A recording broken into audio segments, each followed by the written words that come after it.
Hi students, this is Uma Mageshwari from St. Joseph's College of Arts and Science, Kadalur. This video is for the paper British Poetry 2.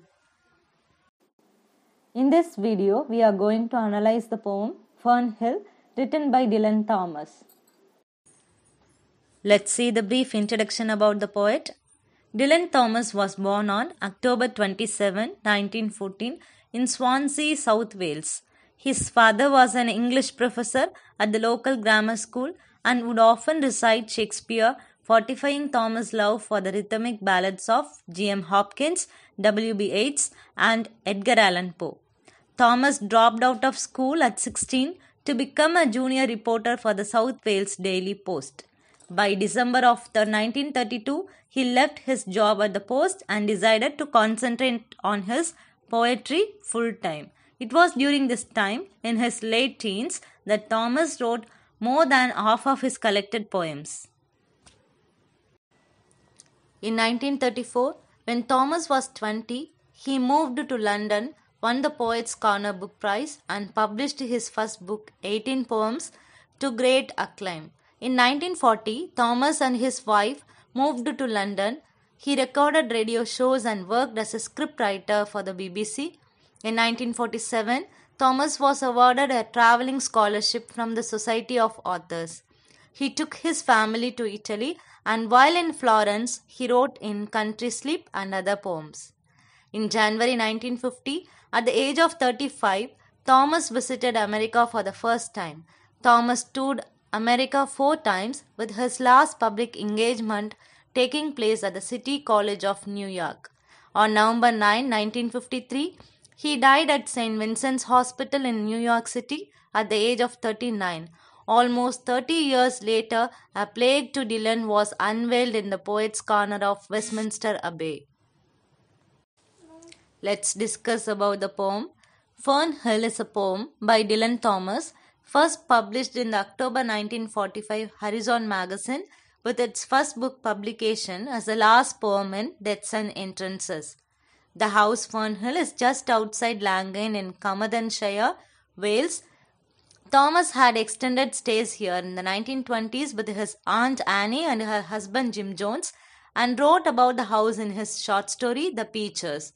His holidays here have been recalled in interviews with his schoolboy friends, and both the house and the Thomas family network in the area are detailed in the same book. A further account describes both Thomas' childhood and later years on the family farms between Llangwyn and Llanstefan, as well as questioning whether the poem Fernhill was inspired by the house Fernhill. Let's discuss the theme of the poem. Fernhill was written in 1944 and published in 1946 in Thomas' book Deaths and Entrances. It resembles the style of the Romantic poets and, like many of Thomas' works, is heavily influenced by nature. The poem is named for the farm of Thomas' aunt, and Thomas likely drew on his lone life while writing it. The poem takes the form of 6 stanzas with 9 lines each of which follows the same pattern of the number of syllables in each line. Rather than conventional rhymes, the poem employs slant rhymes based on assonance or shared vowel sounds, with each verse following the pattern A, B, C, D, E, A, B, C, D. For example, in the first stanza, there is assonance between bows and towns, green and leaves, starry and barley, and climb and light. Let's analyze the poem Fernhill. Stanza 1. In the stanza 1, the speaker describes the lilting house at the start of the poem, which is a personification that sets the stage for the landscape. It is so lively and vivid that it is almost a character itself. Time is similarly personified, becoming almost like a playmate to the young boy. Thomas' use of the phrase, once below a time, emphasizes the power of time. The speaker is merely a guest in time's domain and instantly reminds us fairy tales beginning once upon a time, calling to mind stories of childhood innocence. Move on to the analyzation of stanza 2. The line, in the sun that is young once only is the first hint that the speaker's joyful innocence won't last. Though time lets him play, it remains in control. In the second stanza, he also mentions the Sabbath and holy water, marking the first of many Christian references that will grow richer as the poem progresses and giving Fernhill a sacred aura. The colors green and gold, which will become recurring images, also appear. Let's analyze stanza 3. The third stanza continues the celebration of Fernhill as the speaker recalls the beauty of both days and nights at Fernhill. His simple recollection of Fernhill, it was air. Air is of course necessary for life, but also invisible and easy to take for granted, just as the young narrator does not fully appreciate Fernhill. The poem's images become more abstract and dreamy, such as the vague adjectives lovely and watery and the unnaturally green fire. Again, green is used to mean full of life. Stanza 4. In the fourth stanza, the Christian imagery deepens dramatically. The speaker conjures the image of the biblical paradise of Eden, a comparison that becomes explicit in the fourth stanza. This comparison adds to the earlier hint that the speaker's happiness at Fernhill will end like Adam and Eve are eventually exiled from Eden. He also mentions the creation and its aftermath in the line, the birth of the simple light. The fields themselves seem to praise God and the stable is personified like whinnying.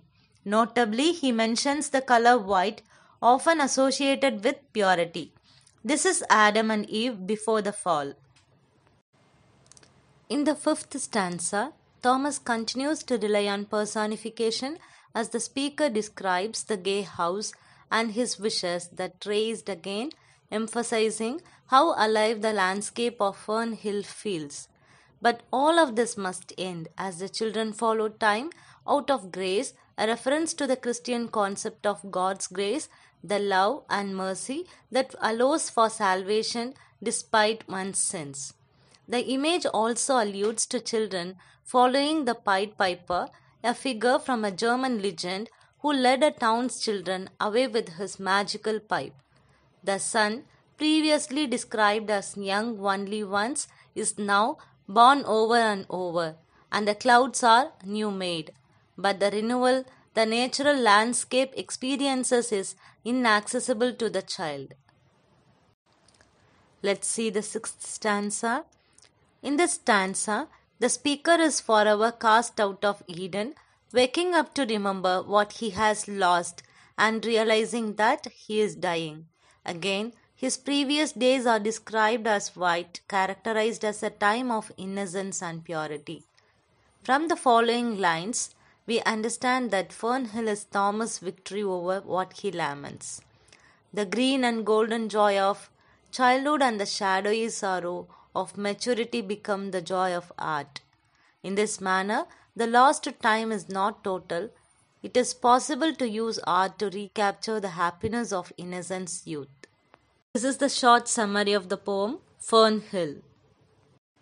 Let's analyze literary elements used in the poem. The poem is in open verse. Each stanza has 9 lines and follows this pattern. Line 1 and 2 have 14 syllables.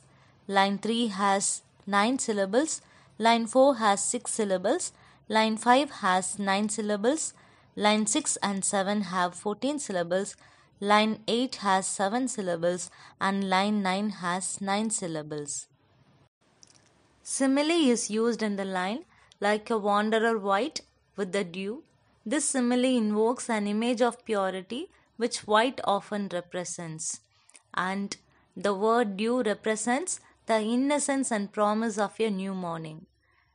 And simile is used again in the line, in my chains like the sea. This mournful simile is far more abstract. The moon controls the tides. Perhaps the speaker feels equally controlled and confined in the adult world. Assonance is used throughout the poem and alliteration is used in mercy of his means, huntsman and herdsman, clear and cold. Thank you.